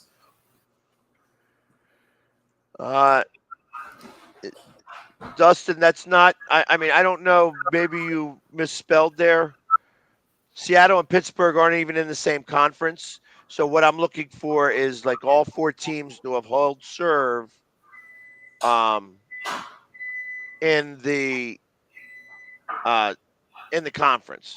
So that doesn't the look four right division winners within a Yeah. So and I'm sure it's happened more recently, but like I said, I kind of feel like the Bills are going to win tonight, and then it would be 1, 2, 3, and 4, but actually stay in, and that'd be the first time in recent history that I can remember that the 3 and the 4 seed are the ones that made it to the second rounds. And well, I mean, it would have to happen on that side because it's not going to happen in the NFC. No, because it's the first number 7 seed to ever win a playoff game. Happened down in Dallas. Cowboys catching strays. Here we go. No, you're right, though. Hey, but going back to my original question, do you guys think that Steven would take the team in a different direction than what his dad did? Do you think he actually will be the legitimate owner and allow coaches and GMs to do what they need to do for the team? Man, I don't know, because that could very well be top behavior, right? Yeah, it could be. You would hope so. You would hope so. Like, if you were a Cowboys fan, you would hope that that's the case, because the meddling obviously doesn't work. So you need something to be different. So yeah, you would hope that when his kid takes over, that is one of the things that does change. Because I mean, I would have to say, especially with as many Cowboys teams that actually were pretty solid, Jerry was the deciding factor where they kind of fell apart, or at least it looks like it from the outside. Yeah. So, any final thoughts on this Buffalo-Pittsburgh game before they get started? I'll give you one final thought. Hey, I was looking at the weather. It's crazy, man. It's 20 degrees, and I tell you, hey, the low is 10, and it's flowing. It's snowing like a champ. So, I guess the winter storm watch is all the way to 7 p.m. So, God, flurries of forecast. I think it's going to be just like New England, but again, if Pittsburgh's defense can show up and that run game shows up, they have a chance. Man, where do you sign up to be one of the guys that just runs across the field with the shovel to keep the yardage lines? God, I wouldn't. Because I'd like to watch that game from there.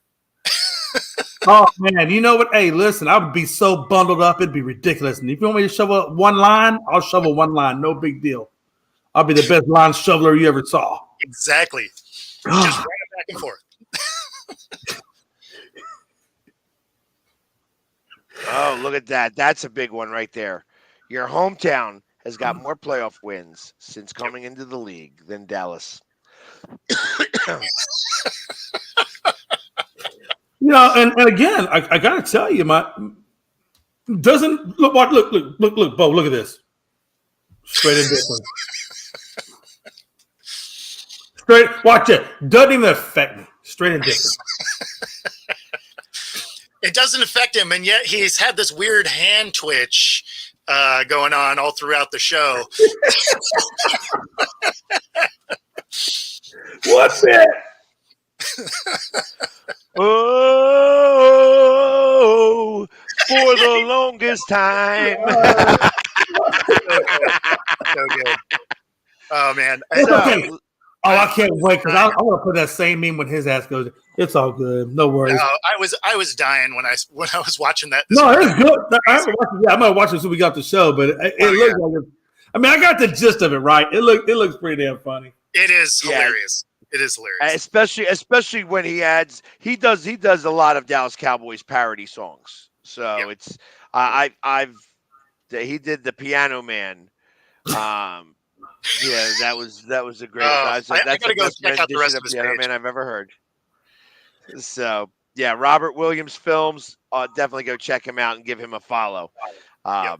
Great dude, great guy, and I've met him a few times. He's just very creative and does amazing with internet videos.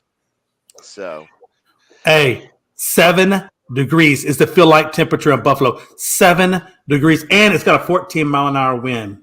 Perfect. Yes. I got 17, and I got 15 degrees Fahrenheit.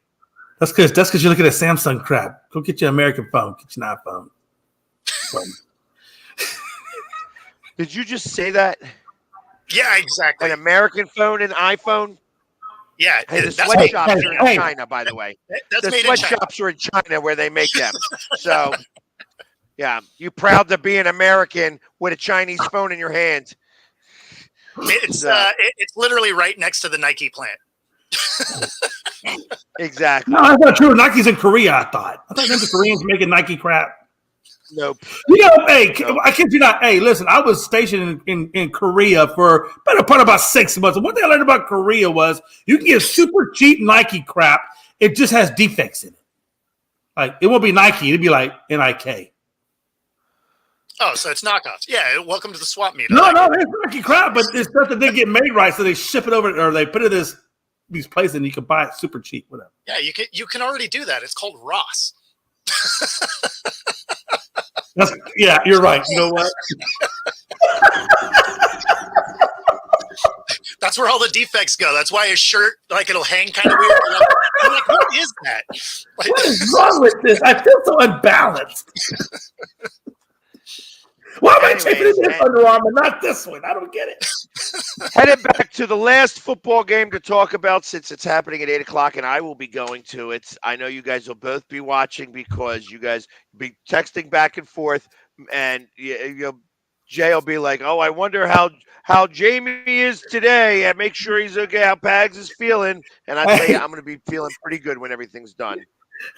Bo, I'm gonna be blowing the hell up out of that chat, man. I'm telling you, if it happens, you know it's coming. I'm just trying. If you ding ding ding ding ding ding ding, it's me. Yep. It's me. Ding ding ding ding ding ding. Oh yeah, no, it'd be nonstop. I'll definitely have to mute that. Yeah, me too. Me too. I'm gonna mute it for 2 hours during the game so that I won't have to hear none of it. Hey! I would love to see a shot of Pags in stall number 3, just crying, sobbing like a little baby. Hey, I don't know if there's a guy in there got shoulder pads on and some makeup dripping down to his crotch, and he's crying. I mean, to be fair, that would be hilarious. That's not happening. You ain't got to worry about that even a little bit. So it's all right. That's what Photoshop is for. It can still happen. At least I'm not a bandwagon. I'm not on the bandwagon from. Hey, listen, it's like me living in Baltimore, being an Eagles fan. What's wrong with that? Yeah, you're in Houston. It happens all the time. Hey, Frankie's up there in New York, and he wears Patriots gear. You know what? Believe it or not, Pags. So you use another bandwagon guy to prove that you're not a bandwagon. That's the way you did that. That's good work. Good work out of you. Baltimore could get a pass though, because they didn't always have a team. They might have been a fan before the Browns got there, changed their name. My cat says, "Fuck you, Pags." That's fine. That's fine. You could be upset all you want because you're going to be more upset that Dallas is out of the playoffs and the Eagles are Alice, still give him in. the middle paw. Give him the middle paw, Alice. She can't get the middle paw right now. But Not even interested. There we go. Yeah, bandwagons are the worst. I think every franchise can agree with that. Of course. Uh-oh. Now we're seeing all the bandwagons show up. Although in Green Bay, I can't believe it. But see, I don't think you can really, just because somebody's not in the same city or whatever, I don't think you can call them a bandwagon. You got to look at how long this person has been sporting it, number one. And then number two, when the team takes an L, and it's a crazy jacked up L, and they're still on your show telling you that they love the Cowboys and they're sticking with. Come on, that's not bandwagon, Bubba. You don't go through this kind of humiliation and think you're a bandwagon. Come on. That just, in what sense of reality does that even make sense? That's true. Usually bandwagoners will just grab the next hat. They'll be like, this team's still in it. Let me Yeah, you know what I'm saying? Like, and I take that. Look, there's a lot of things I don't look. You can rag on the Cowboys all you want. I've got indifference to that. I have got thick skin. I get it. I know where we are. I know I'm not unreal. But don't call me a bandwagon. I've been through too much shit to be called a bandwagon. Now, that's where I draw the line. Because even I know Pags is not a bandwagon. I know Bo might. Well, Bo, you might could be. I don't really know a lot about you. I'm still learning you. But you seem like a fairly legit guy. You're over here still talking Seahawks. So I'm going to take you at your word. Hawks are my team, and I dealt through a lot. Well, and that's true. You can call Captain Jack a bandwagon. That dude out there in Tampa talking about some Raiders shit, talking about holding up a Phillies flag. You will never see me hold up any other team than the Cowboys. And we talk about some bandwagon people. Captain Jack, in the words of Philly, you a bandwagon. You're not even a super fan. Appreciate that, Rob. How can you be a super fan and you're holding up another team's flag? Come on now. Let's get real. Let's get past the bullshit. Stop trying to be a fake facade and call them what they are, Pags. Call Captain Jack not a super fan. Call him a bandwagon because he's holding up your flag. So 100%, you're not going to say stuff like that to go meet up with a pirate. You know what I'm saying? Yeah, not only that, he's coming to this game with me. He's supporting my team because he's coming to the game with me. He's a Raiders fan. Pags, I will hang out with you in there, but I'm not going to support a Phillies flag over my dead dream body or any other team's flag because I can't betray my team like that.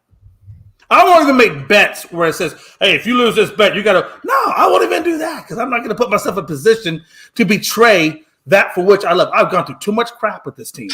Well, and there are cases like my guy TJ.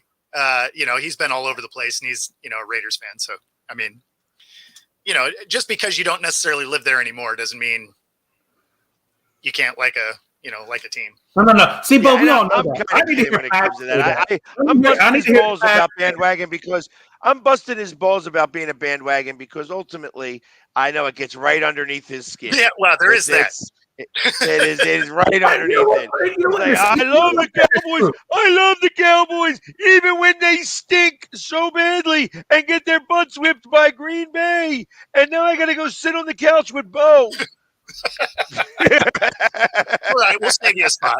Hey, but it's true though. Pags really does know how to hit that nerve. That's I really don't have a lot of nerves anymore. I mean, I really don't. That's probably like the only one nerve I have left. That's really the only one. That's it. And look at Pags getting on the last one.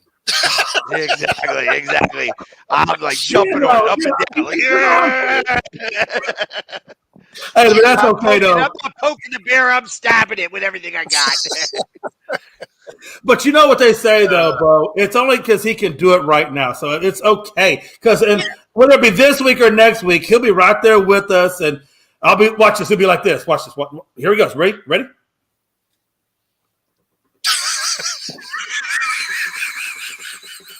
Hey, where'd you come from? Oh, that's right. How you doing? What's the popcorn? Hey, if we make it to the I'm NFC bringing popcorn. Championship game, if we make it to the NFC Championship game, watch out. Watch out. Because that means I mean, you could if you make it. because that means I mean ultimately we could go to San Francisco, but there's a chance now. I'm liking Green Bay in that Green Bay San Francisco game. Yeah, you're leaning Green Bay in that game. All right. Early. Oh, okay. You know, at least to cover. I got to imagine. I don't even know what the point spread is on that yet. Let's see if they have I don't remember. 10 and okay. 15.5. Yeah. So I don't. That's another one. I don't think I'd take a double-digit spread there. No, because that favors the Green Niners. Bay, you go Green Bay with the points. Yeah, Green Bay with the points there.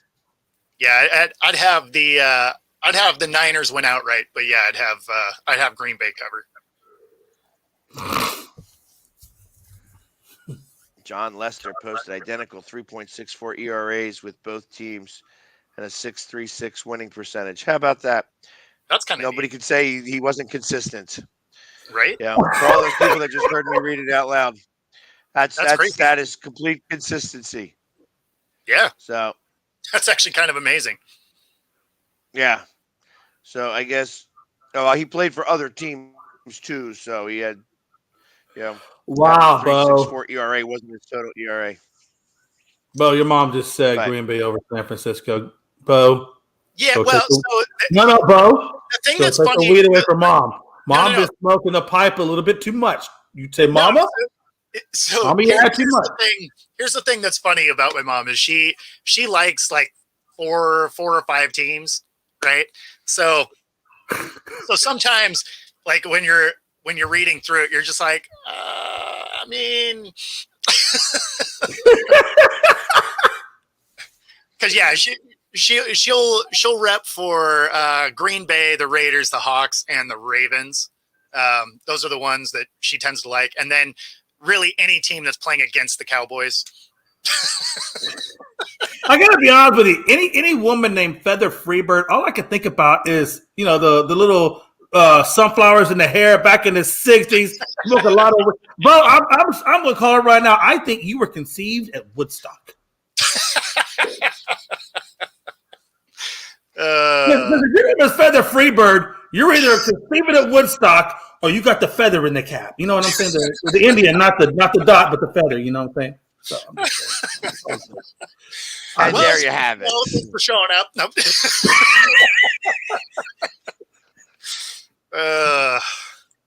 But anyways, so before we got like a few more minutes left to go, anybody who is an Eagles fan that happens to be in Tampa, feel free. We still have some tickets left available for our tailgate that's going to be right across the street from the stadium. Just go to phillysportstrips.com and say go to Trips and Tailgates and come purchase your tickets for the Tampa tailgate. 3.5 hours of open bar and food. And then, of course, Eagles, Buccaneers playoff game. So it should be a lot of fun tonight. I look forward to that. That's where I'm going to be. You know that front and center, front row tonight. I am front row. So I'm going to be there with my bells on, of course. And I'm going to say I'm going to be looking pretty close. When I watch that game, I'm literally going to be like, I know he's out there. I'm seeing if I can find him. You're going to be looking for him on screen. I got you. Oh, they show me. They show me. It's like. Oh, I know. I think the last three times. It's always the handsome ones. It's always the handsome ones. Yeah, and then if you're tuning in tomorrow morning, I'm going to have Coach Bono on. He was a special teams coach for numerous teams around the NFL, so he's going to join me for the first hour tomorrow morning. Awesome. Perfect. So, because I'm going to be a little bit late, if I get to make it at all, because they're supposed to get somewhere between 6 to 8 inches of snow in Philadelphia, so I may get stuck in Florida for an extra day or two, which it couldn't be the. I don't know if that's a bad thing. Hanging out in Florida is not a bad thing, is it? I mean, that's what I'm talking about. It may not be the worst thing in the world. It'll be like, oh, how about this? I'm still here. So. Yeah. Oh darn. But hey, if you guys are around 11 o'clock Central before this show, I will. If Pags loses, I will be thoroughly breaking down the Eagles. And well, before we even get to Bo, so I'm gonna get to Bo. Hopefully, me and Bo are gonna have a great time with Pags not being here, and we can talk about the seat on the couch and all that entails, and what Pags is gonna look like when he gets the suntan off and the paint off, and what it looks like on the couch with me and Bo. That would be a great picture. If we all splice that in together. Or I will be heading on my way up to Detroit, and you guys will still be watching what it looks like with me being at a football game and you guys sitting on a couch. You know, that's fine. I just think the guys from Detroit. I think the guys from Detroit can give us a call. I'm just jealous you're going to be down there in Florida because I'm starting to look a little awfully pale because the sun. You're almost purple, Bo. I know the sun has not been hanging out with us a lot, so I need some of that. Yeah. So, and Robert, yes, you are correct. When I come back here, I will be coming back here in March. I will be doing a bunch of different. I'll be here for like just about a month in Tampa for not only a Flyers game, but then I'm going to be staying for spring training. So I am definitely going to go spend a day or two at Treasure Island once I get here. So that should be a good fun. But everybody, again, thank you for hanging with us today. I know that we beat up Jay a little bit. You know, hey, listen, he deserved it. He deserved it. Cowboys are done. They did nacho year again there, Dallas. Nacho year again. You got that the fuck up. So hey, all I can say is, hey, look, there is a plethora of coaches out there. Jerry, there is a lot of coaches out there that you could choose from that would make me happy. Let's get it done. Mike? Who knew that Romo? Who knew that Romo and Dak were the same guy? You know, yeah, that's another show. But definitely, you pack up, take Dan with you, take Kyle with you. Don't say goodbye. Don't turn in nothing. Just get the hell out and take. If you see Dak in the parking lot, just tell him to go on ahead and go home. Hey, do you think they can get like a 6th or 7th round pick for Dak if they tried to trade him? Yeah. No, they'd get a third. They'd get a third for him. I think you would at least get a third. For Dak Prescott, I think you get a third. I think you even because he is still kind of in his 20s. You could probably even maybe swing a second. Okay, look, there is still a little value, and there are some teams out there that still can use a quarterback, even if he's not the best. No, you won't get a second for him. Yeah, I think so. No, but what you would get is you'd get a third. You'd probably, like if you were to do a package someone would actually take, right? They take his contract. They'd probably give you a third or a second. No, it'd be a third, a fourth, and like a conditional the following year of a third that could be a second. Like I could see that kind of package, right? Like if he went somewhere and did something he couldn't do in Dallas. So I could see that like conditional pick the following year, and you probably get 2, or they throw in like a random player, something like that. I gotta tell you though, I'm glad you said, because he is coming up for contract, and I think whoever gives him a contract, there's gonna be a lot of incentive laden bonuses to make his money in this contract. Just given what he's done in the playoffs. Yeah, you're a great regular season. I'm sure Pags would say that, but when it comes to the playoffs, it's just a different guy. So I think if you want your money, you need to hit these incentives in the playoffs to get your money. No, I mean that's fair. Like I would do something like that if I was a GM, bringing him in and be like, yeah, so we've seen film. Yeah. So this is the number, and half of it is if you can do something in January. Yeah. Right. I think you have to, because he just doesn't show up then. As a matter of fact, and you're right. If I'm interviewing him, I'm not showing him regular season. We're just going to talk playoffs. And every highlight reel that I show you is going to be playoff generated. Because that's where he falls apart. If all you're doing is playoffs, you're not bringing him in for an interview. We are out of time. Well, that's true. We are out of time. Right. I agree. Okay, sorry, you got to get muted. Don't make me mute you. All right, we're muting you. And so, anyways, everybody, thank you very much for hanging with us today. And as always, we'll see you tomorrow, same time. Go Birds. Yeah. Go Cowboys! Guys.